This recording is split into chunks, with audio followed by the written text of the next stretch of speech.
La promesse de Dieu n'est pas supposée être idolâtrée. Seulement Dieu est supposé être idolâtré. Les bénédictions que Dieu te donne incluent les promesses, ne sont pas supposées être idolâtrées. En être obsédé. Et beaucoup de personnes idolâtrent les promesses de Dieu au-dessus de Dieu. Donc, qu'est-ce que Dieu fait pour retirer cette idole dans le cœur, l'idole de la terre promise? Il retarde la victoire. Et le retard devient le feu de la purification qui apporte l'humilité, qui apporte la vraie mort à soi, la mort à l'ego.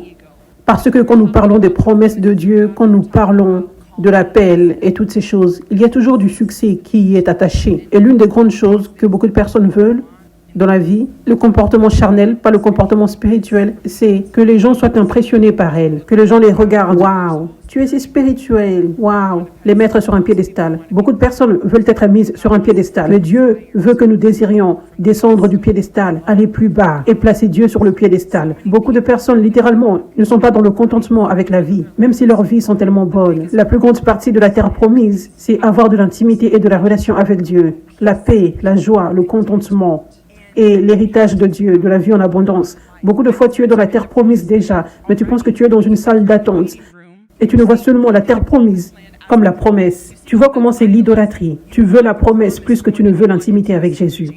Tu veux la promesse plus qu'apprécier les bénédictions que Dieu t'a données. Les autres promesses sont la cerise sur le gâteau. La terre promise de beaucoup de personnes, c'est de juste bien dormir la nuit. Et tu dors bien la nuit. C'est de juste avoir un ami, un bon ami avec un cœur pur. Et tu as cela. Donc beaucoup de personnes manquent ce qu'elles ont déjà, ne sont pas reconnaissantes et aspirent aux promesses et en font une idole.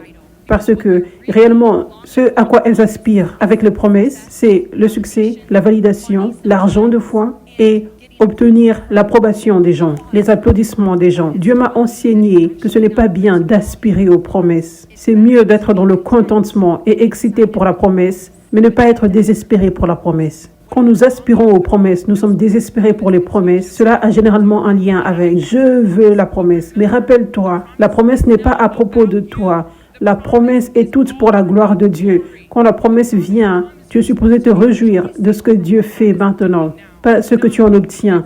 C'est ce sur quoi tu es supposé être si excité quand la promesse vient. Pas finalement, je peux avoir mon succès. Pas oui, justification maintenant. Finalement, beaucoup de personnes sont obsédées pour obtenir cette justification. Encore une fois, ça rend les choses à propos de toi. Donc Dieu va retarder la victoire pour un objectif des fois.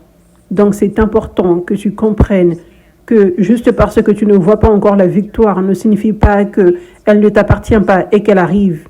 Il n'est pas temps que tu commences à douter. Ça arrive, c'est retardé pour un but. Des fois, nous-mêmes, nous le retardons, comme les Israélites dans le désert.